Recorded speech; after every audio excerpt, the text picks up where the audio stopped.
What are your recidivism rates? Or what do you even keep track of? So we've been asking these, what seem to us to be very basic questions, and we've gotten varying degrees of answers, and through that, we formulated what we think are good places to send our defendants. And so I'd say first and foremost, the ATI unit is going to be the source of information for assistant DAs who are looking to make program dispositions. Secondly, we've been lucky enough to be awarded some money by the city to hire staff in connection with units. So we have case managers, paralegals, and everyone has some connection to direct care in their past. And so they are going to help make the placements. We're interviewing defendants. We're doing needs assessments. What do we think this defendant's needs are, and how can they best be met? We're looking at defendants' progress. We are asking programs to be accountable, to send progress updates on a regular basis. And we're looking at the quality of programs themselves. We have developed these amazing computer programs that are going to, when our number is big enough, look at our success rates, our recidivism rates, our graduation rates, and we're going to look at them and compare them to similarly situated defendants who have been incarcerated, and we're going to figure out whether what we're doing works. And and look, we all have this sense that it works, but we think that if we see areas that we can tweak, areas where we know we need more robust programming, then we're going to pursue it. So that's what the Alternatives to Incarceration Unit is about. I'm super excited to be a part of this. Again, our goals are they're the same as the DA's office's goals: reduce recidivism, protect the community, and promote fairness. And we're doing it through smart programming. And you in your invitation to us, you said part of you wanted to talk about youth. And even though I have the Chief Development Hat, I have that other board hat of External Affairs. DA Vance, his message is that crime preventive is just as good as a crime prosecutor. And I passed out little cup piece, but it's really, there's a lot of money that, thanks to the criminals who work in banks, and they forfeited a lot of money, and the Manhattan District Attorney's Office joined CUNY to have what we call the Criminal Justice Investment Initiative. And I passed it out. It's basically for not-for-profits or any community-based organization, even colleges, to apply for grants in areas that improve public safety, that increase fairness in the criminal justice system, and work in crime prevention. I start off with that to show you the commitment of the Manhattan District Attorney's Office. Primary, obviously, is public safety. That's the main job of the District Attorney's Office. That's the main job of NYPD. But part of the mission of the advance, started when he first elected, was to look for crime prevention ways. Can we stop it before it happens? Can we be fair? Can we make children, we talk about youth, give them opportunities so they do not end up in the criminal justice system? Last Saturday, you can mention youth games. I will leave it to your NYPD to discuss. Your area is the 2-0, the 2-4, the Central Park Precinct, and PSA 6. You'd be happy to know there's not a large gang problem in the 2-0, the 2-4. However, there is in East Harlem, in Central Harlem, in Washington Heights. And the district attorney, this community partnership unit, we held a forum just this Saturday in Harlem, across the street from Harlem Hospital, Youth Against Gun Violence. And we had 35 teenagers in. I would say they range from age 13 up to 19.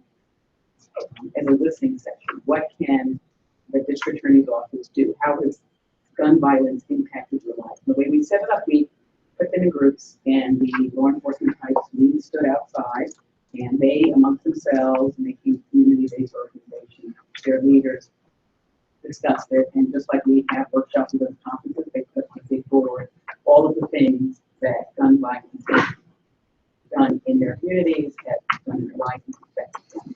And the district attorney then listens to them, report out, and then answer their questions. And the great thing is they were very pointed questions, but very respectful. One young man said, you know, I went to one of these type of things before, where there was some politician who made all these promises, and then, you know, nothing came of it. What are you going to do to make sure that that's happened? And then he talked about the criminal justice investment initiative, how he's put his money where his mouth is, and has started Saturday Night Lights programs. What is Saturday Night Lights? It's the DA saw, and some of his executive staff, that there were gyms around Manhattan that would close on Friday and Saturdays. And wouldn't it be nice if we could be open for kids in the community? They have a safe place to go and play. And one of the bullet points that one of the kids in the workshop said, we need more recreation. It was interesting, one said we need more studios for our music. So, hey, it's art, let them do that. And the district attorney's office started that and said, you know what, we need to do more of that. We were in the Kennedy Center, which is a community center Catholic Charities on 134th Street. And that's directly across from Harlem Hospital, which is a big center in the gym. But there needs to be more of that, and the district attorney's office is trying to do that across from the Lower East Side up to Inwood. So that is one initiative that the district attorney started. A big one, and I'm leaving it out because I know we have the Center for Court Innovation here, something called Project Reset. Many people did not know this. I did not know this till I became an district attorney in 1988. And I actually was there for 6 years, left for 2 years, and became defense attorney with that. Many people think, lay people, other people who aren't criminal justice, even attorneys, that 16 and 17-year-olds, if they are charged with crime, you automatically think, well, of course they go to family court. Not in New York State. If you are charged with crime, if you're under the age of 18, 16 and 17-year-olds, misdemeanor felony, you are prosecuted, you are defended, you are tried in state Supreme Court or criminal court alongside of adults.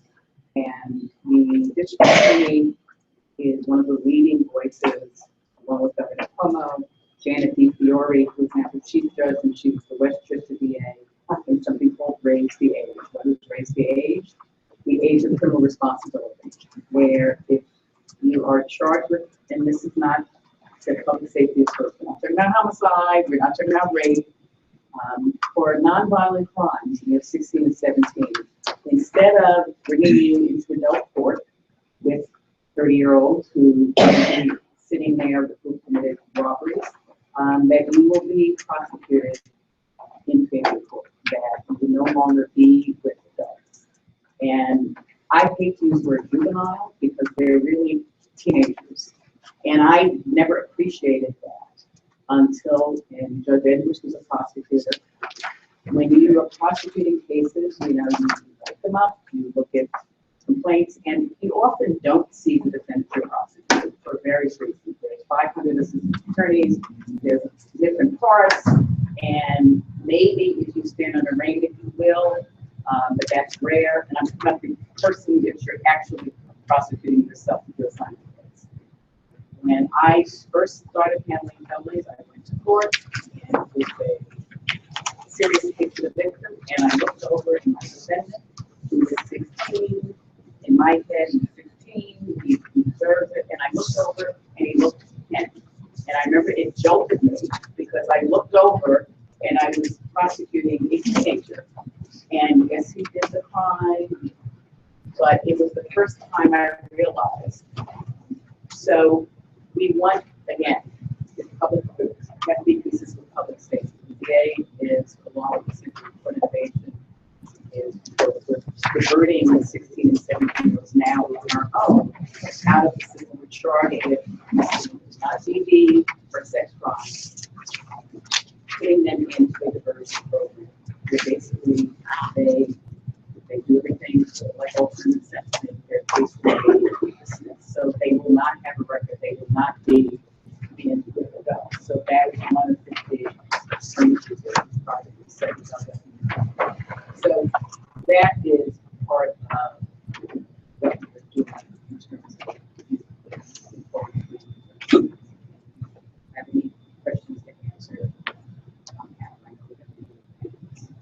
so much. That was very informative. We'll hold questions until after all of them, and then we'll have time for Q&A. Thank you. So again, my name is Erica Edwards, and I'm currently a judge right now sitting in civil court, but I was a judge in criminal court for about 4 years.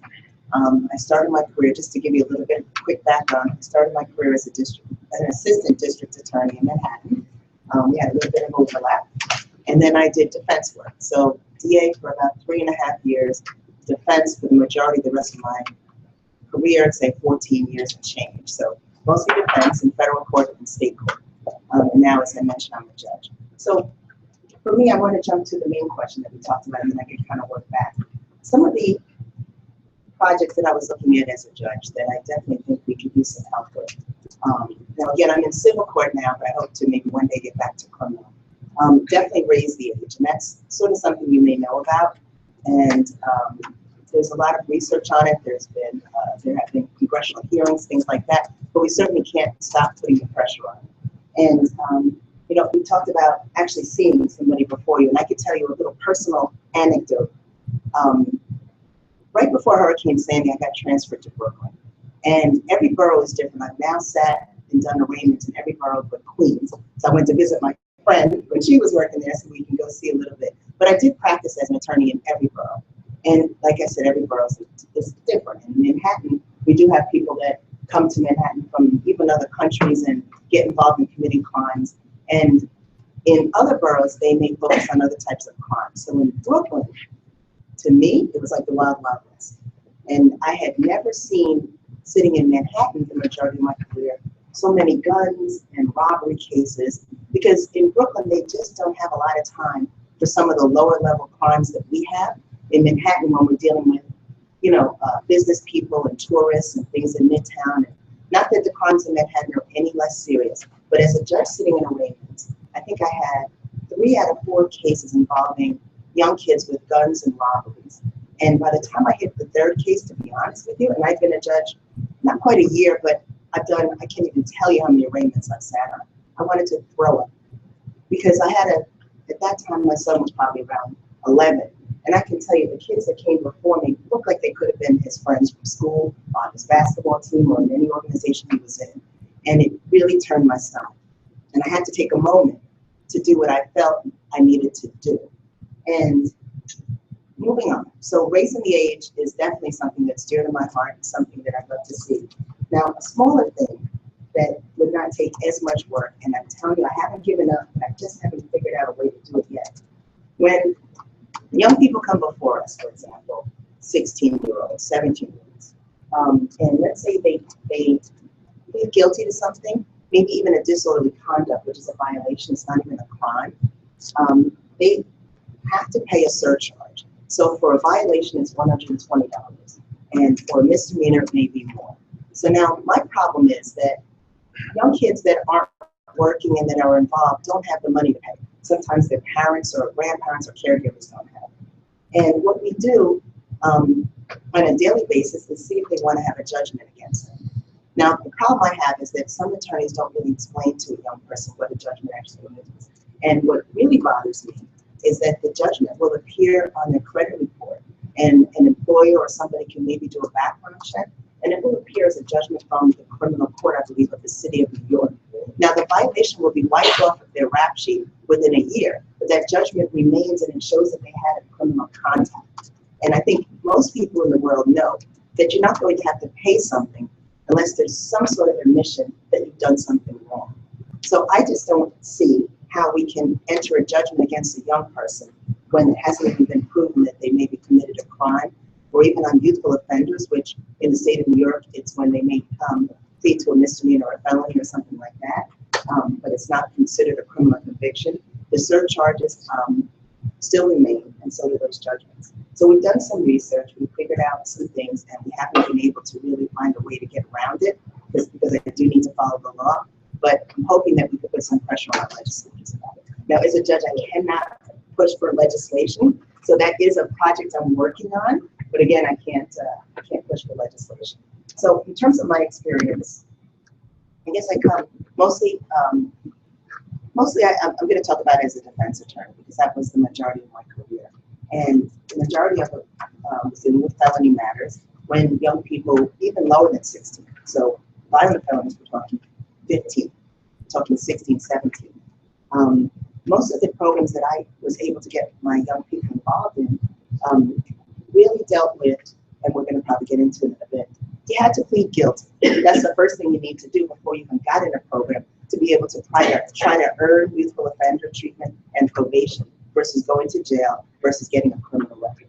So what do you do with a young person who is not in a position to plead guilty? They didn't do it. They feel that the prosecutors can't prove it. For whatever reason, they're not pleading guilty. You have a hard time. The best you can do is maybe hope that they get into a program and hope to convince the DA's office that maybe they need to give this young person a break, let them consider a misdemeanor. Maybe the facts weren't as strong as they thought, hope the case goes away. But you're left with little options because when I was doing this years ago, the court really did not get involved at all until there was a guilty plea. So there is like a vacuum where young people may fall into without having some of the court-ordered resources because there has not been a guilty plea. Some of the programs that I dealt with, in criminal court were two main programs, cases, and also the Center for Community Alternatives. And I passed out a little bit of information. The first one dealing with cases with the various programs that we have. Some very exciting things have happened. I'm definitely not an expert on it, but I spoke to them today, and even more things have happened in the last year since I was there. The majority of the programs are not in the Upper West Side. They're located in Harlem, downtown Brooklyn, but they do take residents from all over the city. And some of the programs are not that far up on the west side, 125th Street, 127th Street. So they're very convenient to get to. And particularly the one that they seem to be very proud of. It's a comprehensive program based in Harlem, and it's the Nathaniel Clinic. They actually have counselors, psychiatrists, psychologists, everybody on staff. So I would love to direct people to the website. One thing I am very conscious of as a judge is that, I'm looking at some paperwork that says that 42% of people that have been convicted or incarcerated have mental health issues. I honestly believe it's much higher than that, and I probably dare to say about 75%, many of whom have been undiagnosed. One cool thing I get to do in civil court is handle hospital hearings, and to me, the reason I love it is because it gives me an opportunity to evaluate somebody with holding over their head, maybe considering taking medication or being released or being kept in the hospital as opposed to me dealing with Rikers. And I appreciate that. Excuse me, because it gives me the opportunity to give somebody the services that they need for a little bit longer until they're able to go out on their own if it's determined they're unable to do that at that time. Those are some of the main things that I deal with, but we look for different things as a judge when we look at different programs. And sitting as a judge, I'm not advocating for either side. I just want to make sure justice is done. I want to make sure everybody's treated the same way. And I also want to make sure that certain types of defendants from certain backgrounds and certain neighborhoods and certain ways that they look don't receive preferential treatment that other defendants don't receive. So when a person is given an opportunity of getting a program, and it would be a very, very rare situation, it could even be something like this person had a high-powered private attorney versus an attorney that maybe wasn't as familiar with some of the options. Whatever it is, I need to make sure there's an even playing field. And I want to make sure that the program is definitely specific for this individual's needs, and it would address some of the issues that the person is having to explain why they are before me in court. And I do want to make sure that there's a lot of communication between the court and the programs so that if something goes wrong and the person misses it or relapses or gets rearrested or something like that, there's somebody on board who can make sure that they notify the court, the attorney, and everybody so that family, friends, and all of the community resources can come together to provide support for that person. Do you have a comment?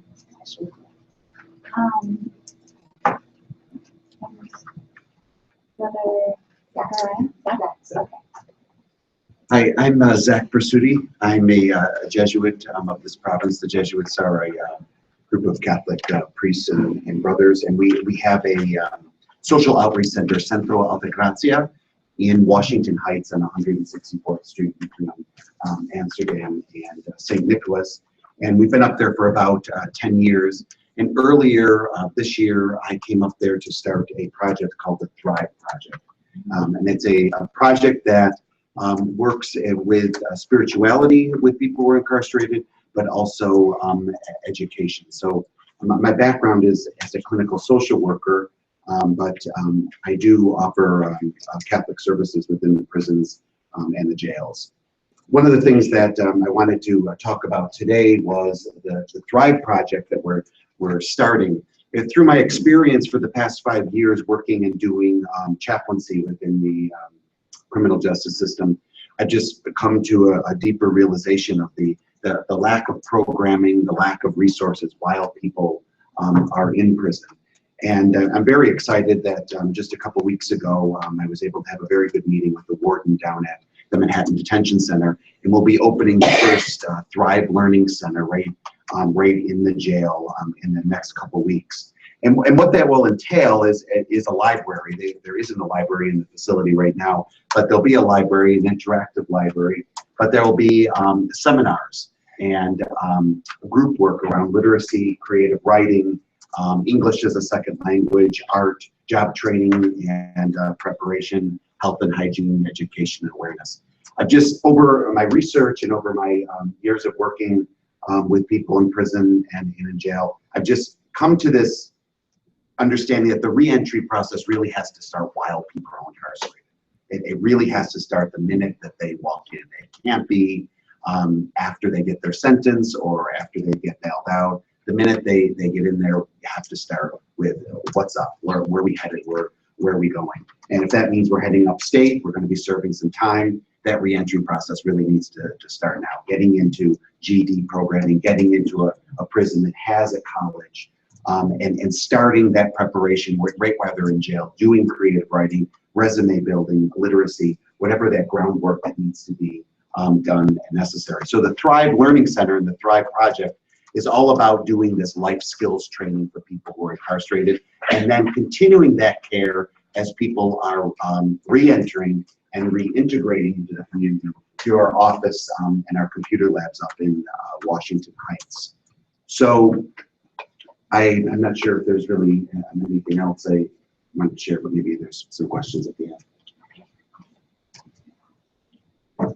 Great. Hi, everyone. My name is Aaron Charlotte Powers, and I work at an organization called the Center for Court Innovation. We're an independent nonprofit based here in New York City.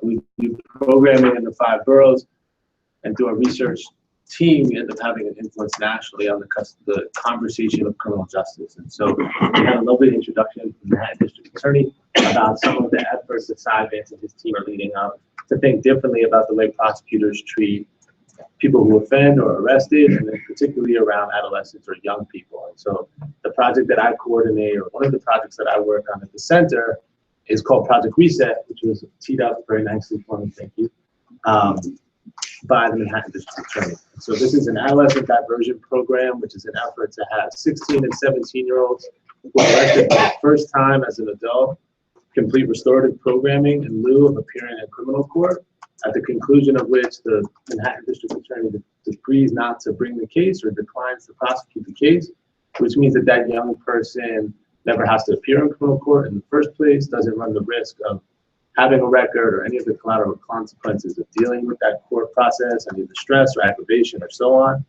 and potentially even has a sort of productive interaction as a result of an originating arrest. So we feel like there's sort of 2 spheres of influence for Project Reset. The first is the actual young people that we deal with and that we counsel and so on. And then also more broadly, we want to sort of hold up PD and the Manhattan District Attorney to say, here's an effort by law enforcement to treat young people differently. And as we all are well aware, this is a sort of charged time in the country. And so we feel like this is a good way to say we can hold constant public safety, but we can also demonstrate to communities that have traditionally had strained relationships, let's call them, with police and so on, to say there is an effort afoot in New York City to treat young people who are arrested in a different way that's sort of based in a restorative justice model. I could talk a lot about it. I spend my days working on this and coordinating the administration of the actual programming that we do in Harlem, in Midtown, downtown, in Brownsville.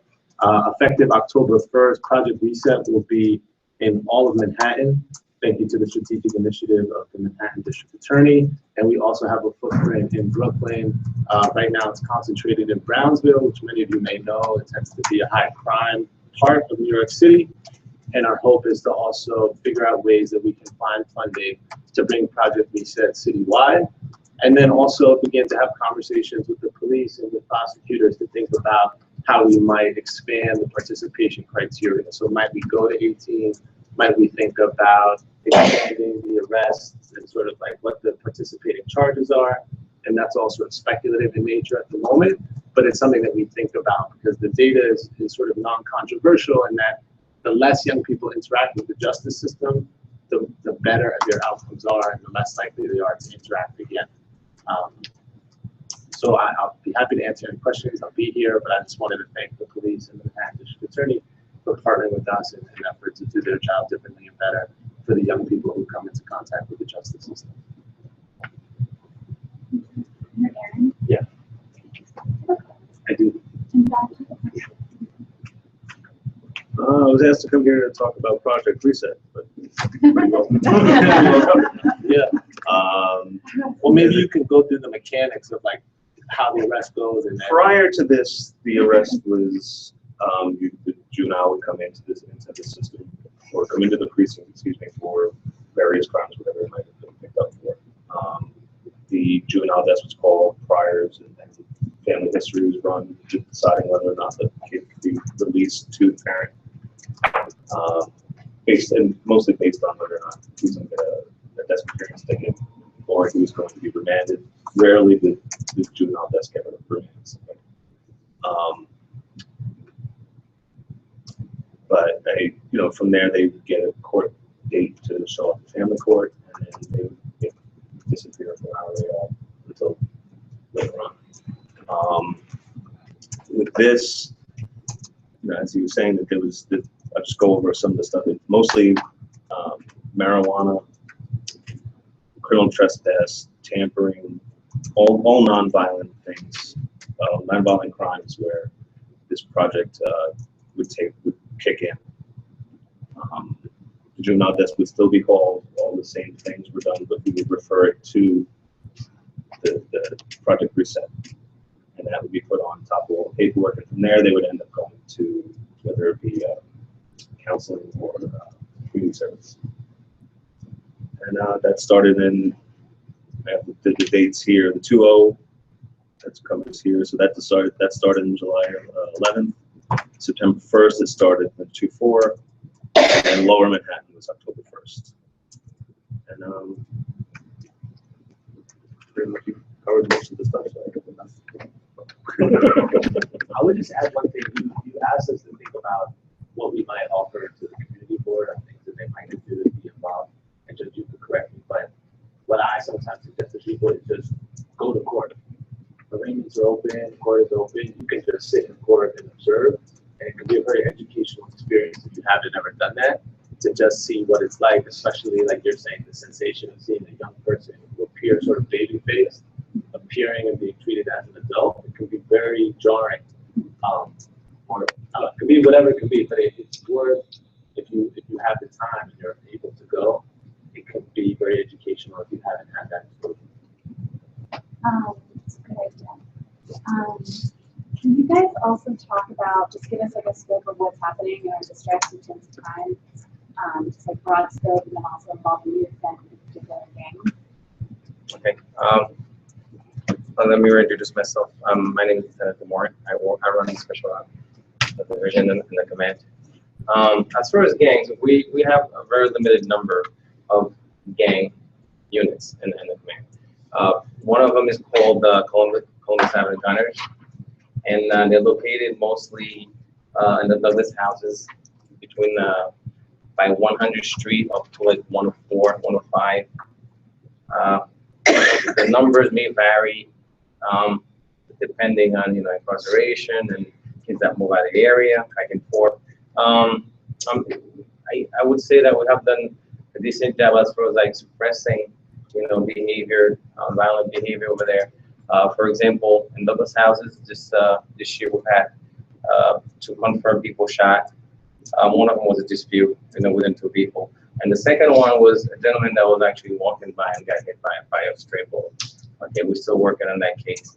Without getting into details, there's 2 areas. They historically, before I got to the precinct, they used to go back and forth, but I think we've had a handle on that. The second group of gang members that we have is called Money Come First. They concentrated mostly around the White Towers. That's in the lower part of the precinct, like 90, 91st, 92nd. And like I said, again, this year, through enforcement, through presence, we have been able to lower the amount of shootings that we are 2 versus 5. So we're down about 60% this year, which is a good thing, and we try to keep up, the constant presence. As far as like juveniles, we're not having an overwhelming amount of crime coming in from juveniles. They do commit low-level crimes, and and of course we're not in the position to make policies as far as like a precinct level. So, like he said before, once we make the arrest, the juvenile does make the determination as far as which way they're gonna go. If they're gonna get released, or to parents or guardians, and or if they're gonna be held until they go see a family court judge, and then the process. Sometimes we follow up, and the punishment is usually community service or programs. Sometimes I follow up on a couple of these cases, and then just give them programs, whether it be to attend counseling, or with parents, or cleaning up, or whatever. So as far as gangs, that's pretty much what we have in the command, and we're trying to obviously keep tab on it, and hopefully it keeps going lower and lower. Good evening. Again, Rodney Levy, Assistant Commissioner for Management Adult Services in the City Department of Probation. At the Department of Probation, our first and foremost goal is public safety. We try to achieve that by supervising people with assistance to probation. Of course, it's an alternative to incarceration. Our department is the 3rd largest in the country, behind LA County and Houston, Texas. Here in New York City, particularly this area, we don't have a lot of people under supervision. It's probably less than 1% of our total population citywide. Most of our clientele come out of the 7 traditionally underserved neighborhoods in New York City, just Harlem, Bedford-Stuyvesant, Brownsville, Southeast Queens, parts of the Bronx. In an effort to stem the tide and help a lot of those young people out, our former commissioner, Mrs. Giraldi, and our current commissioner has continued to meet us. We have something called a Neighborhood Opportunity Network. So instead of our clients coming downtown Manhattan to 100 Central Street, where my main office is located, from Harlem or elsewhere, we try to put offices in the community. So those officers can respond to misconduct much quicker and help them obtain services.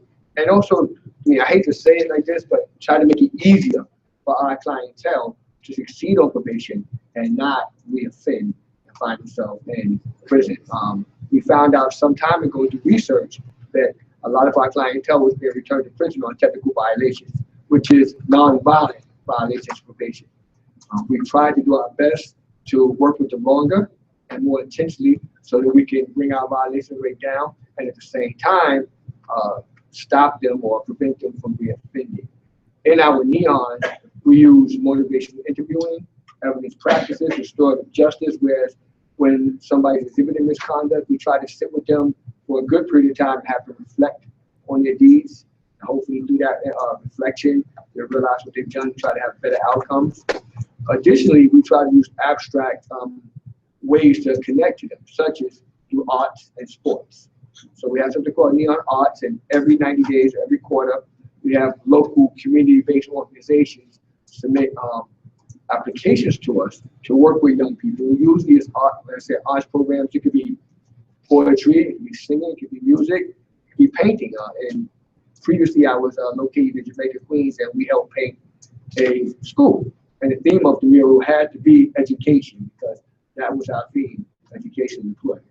Additionally, with Neon Sports, which is a new endeavor, we are trying to have local community-based organizations submit applications to us to involve the young people in sports to keep them off the street. We just finished a endeavor with a group in Harlem, it's the Rucker League, and we had about 25 kids on Friday night. It was their last session. So we had 25 kids for a graduation ceremony, and they also have an officiating class. So whatever we do, especially here in Manhattan with me, whatever type of arts or sports program, it has to have some sustainability. The young people have to find a skill, or they have to be able to obtain a skill to maybe help them one day in a job. So it's not enough just to come out there and shoot hoops, but if we could teach them how to learn to officiate, then maybe afterwards they can go out there and earn some money officiating, and they can do it legally, so that less people on the corner and threaten local populace. Again, there are not many people here in this place. However, we have about 200 people on probation in Community Board 7. Most of them are male. Predominantly, most of our people on probation are male, about 85%, 15% of women. And most of them are actually living in 24th precinct, not the 20th precinct. So, but we have, like I said, this area has not really been for me one of my biggest concerns, but the officers I do have work in the area, I have 3 very good officers, and they have a very good connection with some of the providers in the neighborhood. Some of those providers are, I'll tell you in 1 second. Samaritan Village, Transitional Residence at Veritas, St. Luke's, Roosevelt Stop DWI Program, Mount Sinai Transitional Housing, and Volunteers of America. So we have some very good connections with them. And my staff is very happy with the services they're providing to their clientele. If there's any way anyone can help us, we're always looking for further funding and more community-based organizations to help us out with Neon Sports and Neon Arts.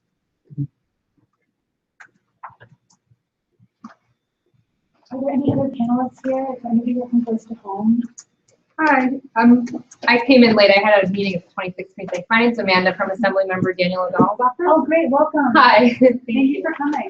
I don't know what the setup is, but I'm a community liaison and I manage corrections-related issues for the Assembly member. So he's the chair of the corrections committee in the Assembly, so he has oversight over all state correctional facilities. So we receive hundreds of letters from people who are incarcerated and family members, and I manage that whole process. I also have he was at another event tonight, but I have a statement that he prepared. Yeah, great. Now is the time? Fabulous. Cool. So this is in response to the questions that you had posed for this meeting. Great. As chair of the Assembly Corrections Committee, I have fought to increase transparency and safety within the state correctional system. These efforts have included introducing legislation to create an Office of the Correctional Ombudsman to oversee the Department of Corrections and Community Supervision, to expand voting rights for people who are on parole, to end solitary confinement of adolescents, and to repeal Section 50A of the Civil Rights Law, access disciplinary records of police and correctional officers. Prior to my job in the Assembly, I spent 7 years working as a full-time public defender in Brooklyn. At both the city and state level, I've worked to improve the criminal justice system in New York. In addressing these issues in New York City, I have collaborated with the Greenberger Center for Social and Criminal Justice, which aims to help seriously mentally ill people in the criminal justice system, and the Friends of Island Academy, which works to provide opportunities for youth leaving the New York City jail system. These organizations are doing great work for New York City, and they are a resource of important information about these issues. And then as for the city budget, I'm a state legislator and cannot get involved in the city budget on this issue. Instead, I will continue to work at the state level to pass legislation to fix the criminal justice system and increase safety and transparency for our communities. So he wishes he could be here, but this is what he had asked me to read. Thank you so much. Yeah, thanks. So I think we'll take, usually what we do is we take time to hear from questions from community board members and panelists first. And then we'll open it up to the audience. Thanks for all of you for coming. We want to make sure that we hear from everyone who has a comment or a question. So for everybody, please limit your comments or questions and try to be concise and just speak once so that everybody has the chance to share.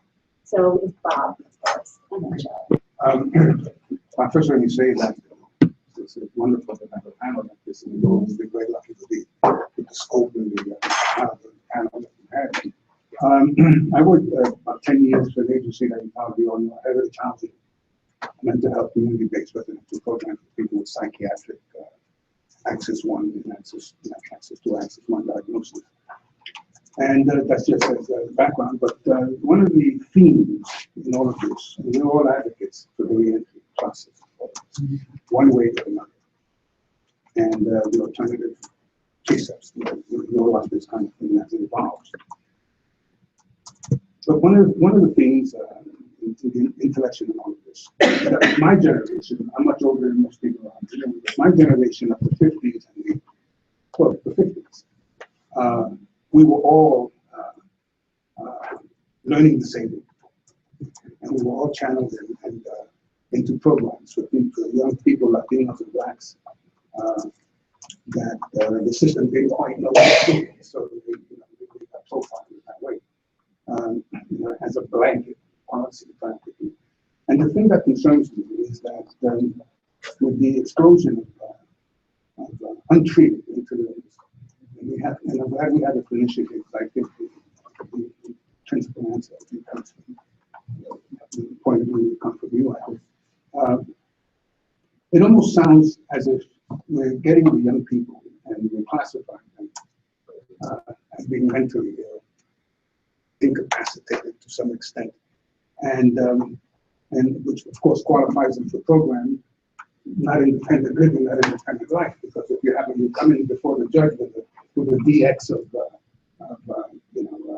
bipolarity at one level, another schizophrenia or whatever that causes misbehavior, that child at no point it's going to be 40 years before that child has a chance if he can ever outgrow or sidestep that diagnosis, especially if he goes into a residential program, which is coupled, it's conjunctive with ongoing treatment, as it has to be.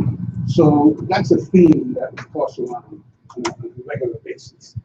And so what I wonder is that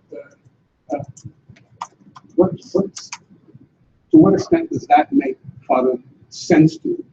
That point of view makes sense to you as a clinician working with young people who re-entering, working with this population, I suppose, and these young people that come out of jail, and that we're looking at them as being mentally ill in the same way that we were looked at.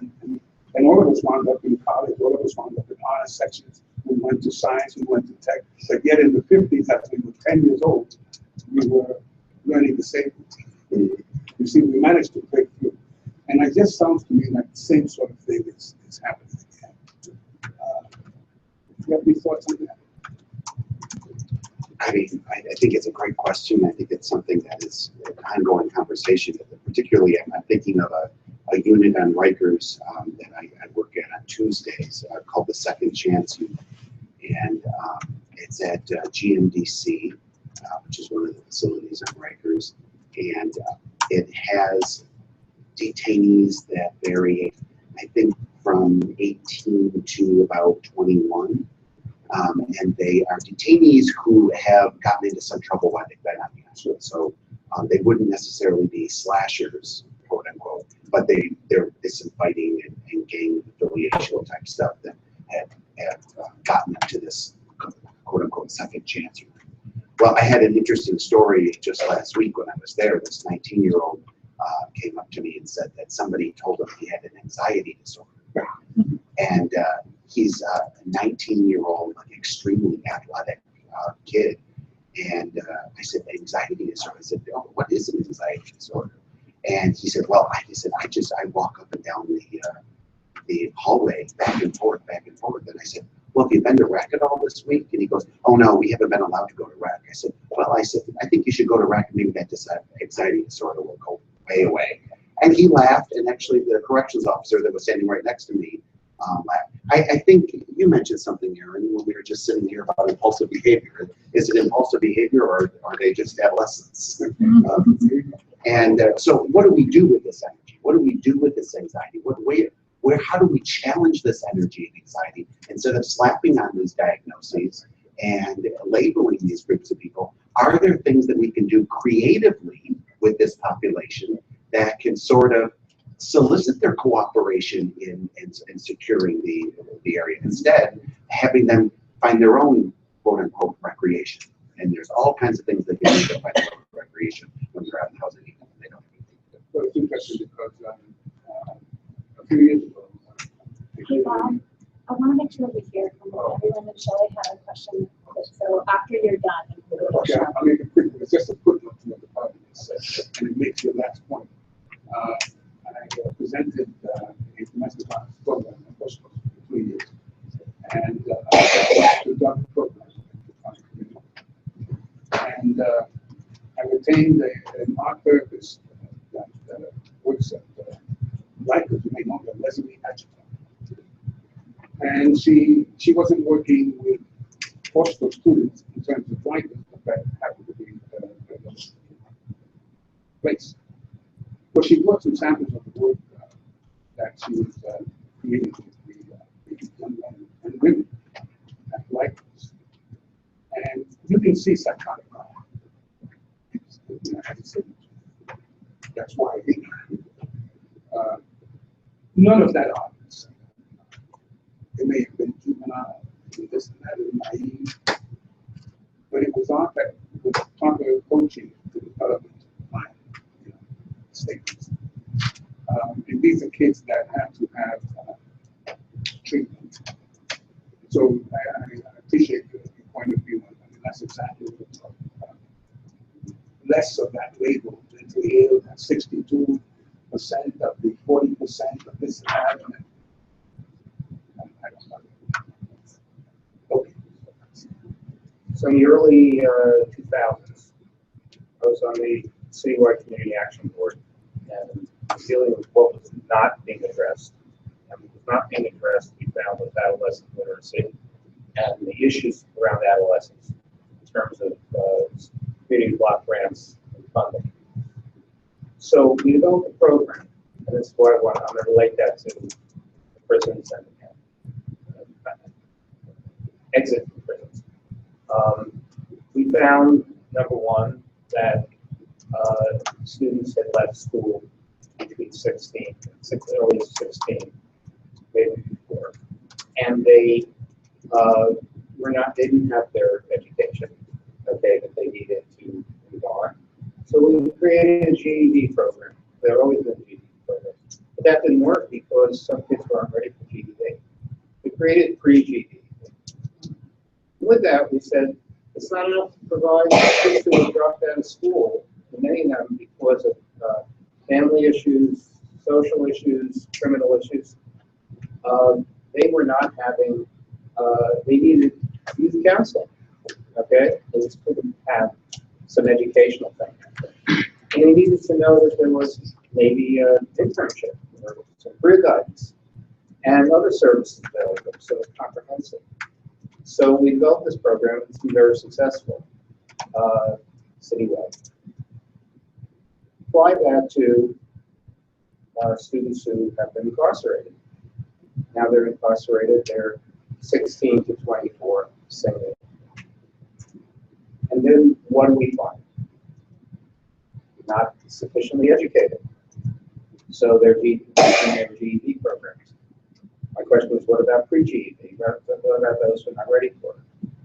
Second, there's a long-term history of research that shows that students with real learning disabilities have a high percentage of criminal behavior and activity. Okay, the correlation is there. And it's not because they're learning disabled necessarily. It's because of lack of success and orientation in what's expected of them in schools and in the world. And so how is that? How can that be addressed? There need to be people who especially deal with that. I was dealing with a adult who, as a child, could not fit into school at all, and ended up criminalized. At this day, he can't read. That's 56 years old, and had criminal activity straight into his life, and he's a great guy. Okay. And then with that, the substance abuse issues that complicated the whole process. So how does the prison system and the programs that serve, because deal with the whole child, okay, with the whole person, and with the learning disability, substance abuse, the undereducated issues. Is there anything, are those things being targeted and looked at? Jeff, I don't know. Anybody has an experience with it?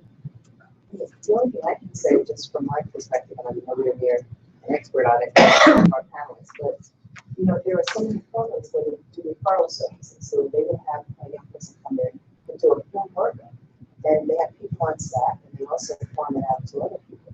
So once they get that full program, it could be something as simple as this young person has no idea. You know, maybe they are eligible for some services that they don't even know about. Maybe their housing situation is messed up. Maybe, I mean, what some things we consider as minor in the grand scheme of things, like an addiction to marijuana, and form the basis, if I'm not correct here, on violations of probation for parole. Like, you would not believe how many people get violated, they just can't stop smoking weed. It's like, it would just make you shake your head. The time that people spend in jail, because that's a problem. So I think once the full workup is done, and if it's a comprehensive program, those are some of the needs that get addressed. But a lot of times, I would imagine you don't get all of that honesty from the person. You know, you have to have somebody in their lives, I think, that's willing to disclose it. Because if a person is in that position, they may not disclose every little detail of their lives that they think they need. They may not even realize how, or may not even realize how their service can be matched. So I just think you have to go beyond the person's needs and really speak to family members and people involved. You know, it's hard. I imagine, you know, it's so difficult to identify. And I know personally, also, so you know, all these issues come together. And the system just did not address it. And there was family support, but there was within the incarceration, there was education, but the education wasn't appropriate for the individuals. Okay, it was the more general program, the GED program, and dealt with substance abuse. Sure, they dealt with something. They deprived me of access. Okay, and maybe a little bit of counseling. There was a religious figure came in, but there were problems. I'm not trying to condemn hate, but it's really difficult, inappropriate relationships going on there. So there's a lot of negative stuff, but I'm wondering if there's any, when a young person goes into the system, whether, as you said, they do their comprehensive review, how are those services coordinated? Because things are related, you know, with the whole person. And children, with adults too, but with children, with teenagers, young adults, especially, in order to have, you know, a successful outcome. I work for the Department of Education, and I work in a division that has to do with children who have been suspended by their superintendents. And I've noticed two different things. One, some of these children find themselves in extremely difficult situations, and they cannot get to and from school safely. As a result, they arm themselves, or they join gangs for protection. That is a terrible situation. We have failed our children, and we've put them in a situation with their teenage minds trying to come up with a very difficult solution. It is unforgivable for a child to have to worry about getting to and from school safely. Then you have a situation where certain children are bringing weapons to school, they're engaging in acts of violence, and your insights are extremely important for the Department of Education, because long before these children meet the criminal justice system, they are manifesting this kind of behavior in school. I see it. I see children who are in second grade, third grade, fourth grade. fifth grade engaging in acts of violence. It gets worse in middle school and even worse in high school. Now, it is true, I'm only dealing with approximately 1% of the school population. And some of them are recidivists, so my numbers are not exact. But to the extent that your insights and creativity can be shared with the Department of Education, that would be extremely beneficial. Now, that is not to say that the Department of Education is doing nothing. They are, to some extent, but the people on this panel are experts, particularly since you're dealing with an even more troubled segment of the youth. So I hope that as you come up with your ideas, that you can share it with the Department of Education. And if the Department of Education is not willing to accept your suggestions, that you come up with some way of pressuring the Department of Education to incorporate your ideas.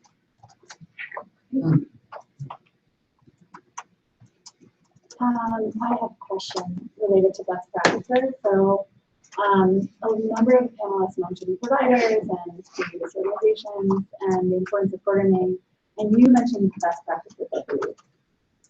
And so can you give some examples? And also, I'm also interested in what you're referring to, but also best practices when it comes to needs assessment.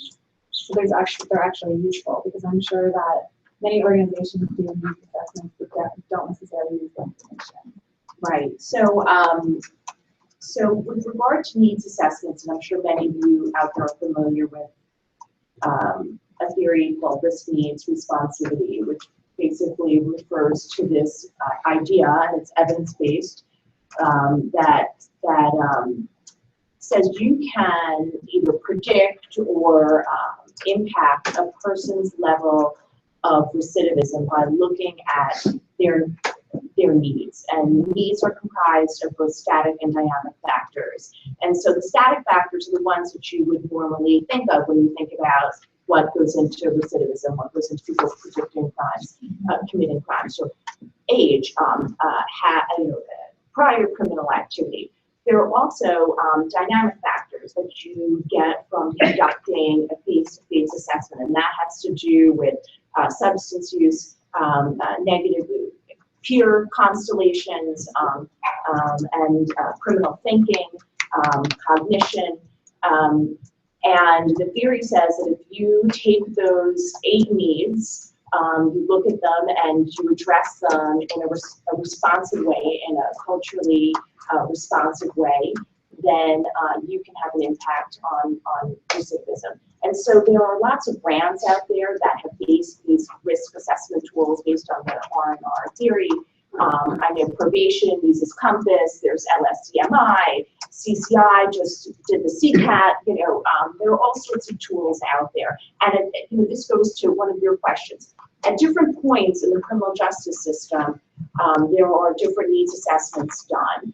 And, and they're for different purposes. Some are for thinking about, alternative ways to deal with detention with bail. Sometimes they're done to see, incoming into Rikers. And so, one thing I will say is that the system generally is now focusing on assessment fatigue of individuals who enter into the criminal justice system. And so there is an effort citywide, and I just know this from working with the Mayor's Office of Criminal Justice, to centralize these needs assessments. Can we all share our information? And there are all sorts of privacy issues that go into that. But we're trying to work it out. So that I think that's maybe answers the first part of or the second part of your question. You had a question about best practices. You mentioned best practices for support providers. Okay, so look, best practices range in across all disciplines. I can give you some examples. Best practice in dealing with a substance use disorder, specifically opiate addiction. That's every page of the New York Times, it details an accidental overdose or unintended overdose. We see it all the time. That's one of the best practices is to use medication-assisted treatment, which is methadone, Suboxone, Vivitrol, and very recently, actually, the governor signed into law an addendum to our law that governs our drug courts that says that essentially judges cannot penalize defendants for using medication-assisted treatment. Many of you are probably, I mean, look, there's a stigma that goes way back associated with medication-assisted treatment, but any addiction medicine physician that you speak to will tell you, hands down, that is a best practice. And so that's one that we're, for example, incorporating into our ATI, Alternatives to Incarceration Practices. Another best practice that we have examined is, being sensitive to trauma-informed care. Work in the area of workforce development. We're looking at differences between rapid attachment theory and career pathways. Career pathways is considered the best practice. So I couldn't say, I couldn't give you one general best practice for programming, but in each segment, you're going to find a set of best practices, and our office is committed to using programs that adhere to them. Any other questions from committee board members and panelists? It's based on your question, it's two questions. Okay. I've always considered metrics to be kind of impedance. And that you always worry about the funding of the metrics that you demonstrate that you have certain successes within a certain time period. Bob, a little louder, please. I've always considered metrics to be more of an impedance than an actually useful treatment is long-term and nuanced, and continuity is a factor. So when you work with a person over a long period of time and you get results, it's not going to happen in 6 months. It's generally. So a metric still, could someone be able to yourself mention metrics in your introduction? Well, is that still the vital part of this? Is it concerned that I'm describing? We need something to measure whether what we're doing works. I mean, I share your concern, and I understand. Does the focus on metrics make us look myopically at what's happening now, as opposed to focusing on the long term, right? So, I will say that with respect to the areas that I'm working in, our goal is to make good connections between our ATI participants and community providers, so that even after the case is over, there will still be that continuation of care. And we recognize the continuation of care because, addiction is a lifelong disease, mental illness is lifelong. These are, we are interested in having that person never come into the criminal justice system again. And so, to the extent that we can facilitate these longer relationships, we're looking at that. But we're also, we are measuring, and we're measuring in the long term. So we're looking at recidivism rates down the road, 5 years, 10 years. We had 10 people who went through X program. We're going to see how they did over the next decade. The second part of that, you asked the best practice. Is harm reduction still? Harm reduction is all the rage right now, and I say the rage. It's an evidence-based practice. We are dispensing needles. Naloxone should be flooding, every area, every homeless shelter, we should be giving it to, it should be available in every school. Yes, harm reduction we're embracing it. I really want to open this up to everybody that came to our meeting. Thank you so much for coming. I want to hear from you. We want to hear from you. If you have questions for any of the panelists or just any comments. Yeah, I think Judge Edwards and Danny O'Donnell should get together and just talk to each other, because you two are on the same beam. Erica, you want your number? Thank you.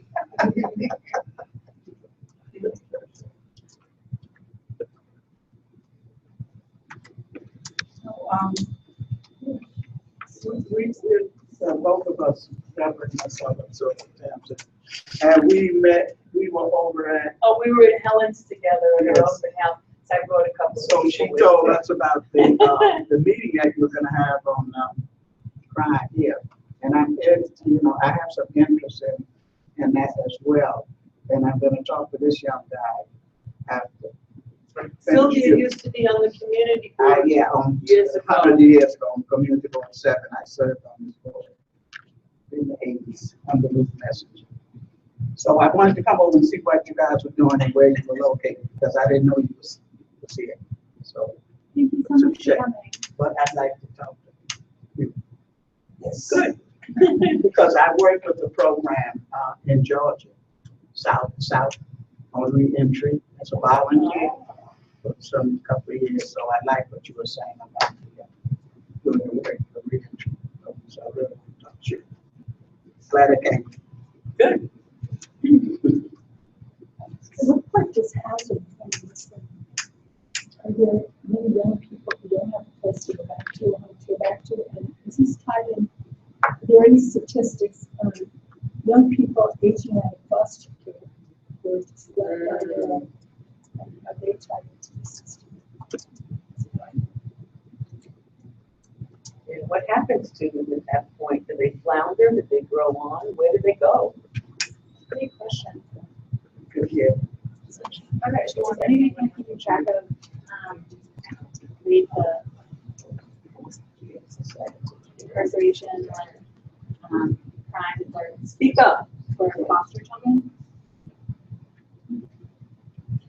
I don't have information on that age range on foster children, but I mean, as I'm sure everyone in this room would expect, housing is one of the most difficult pieces for us when we are looking to do an alternative to incarceration. Judges, and as a judge, you can correct me if I'm wrong, but are with very good reason have hesitation releasing individuals to the shelter system.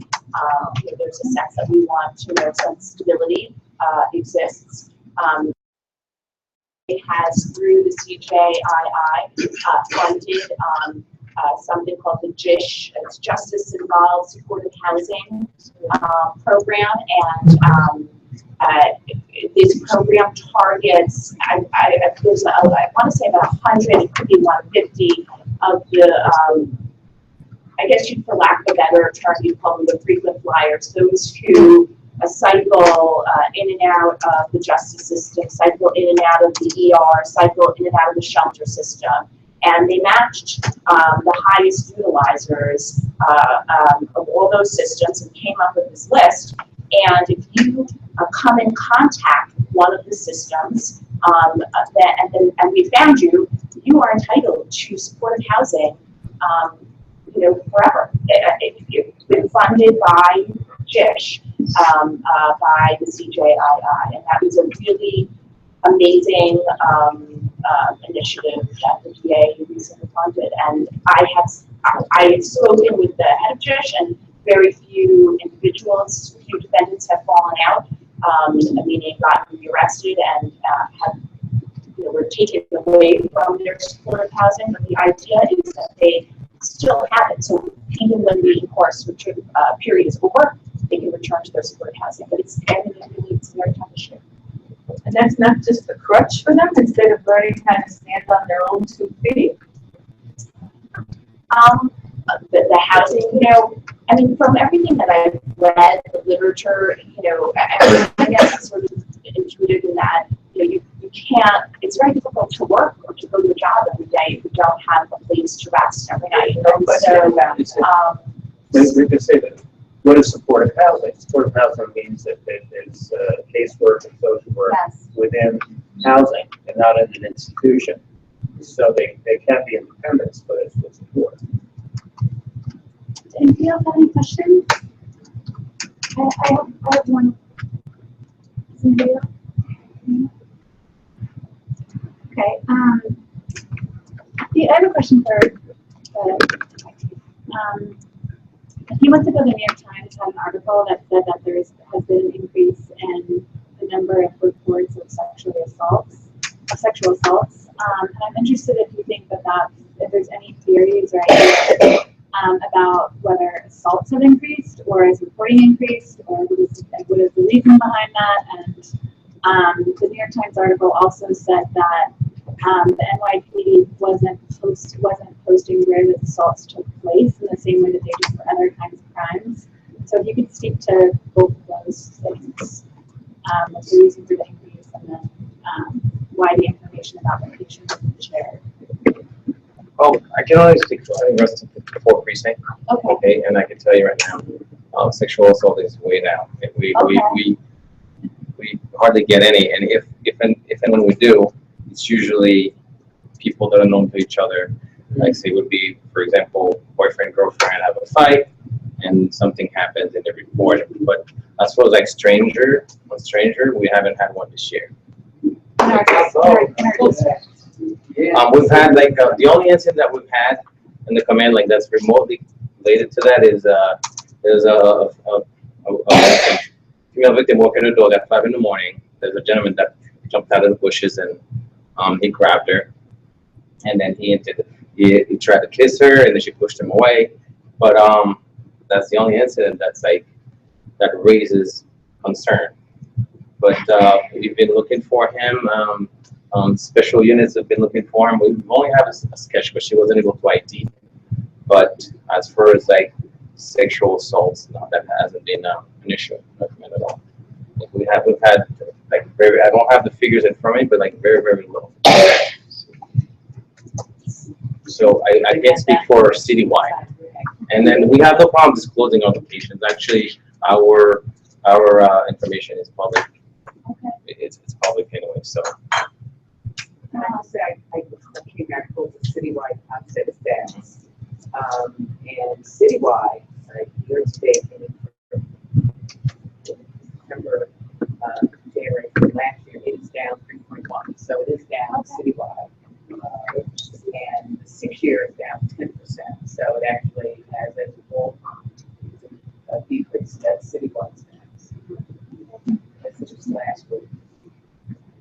Any numbers on TV? Do you have any numbers, any updates on TV? What do you mean? Domestic violence.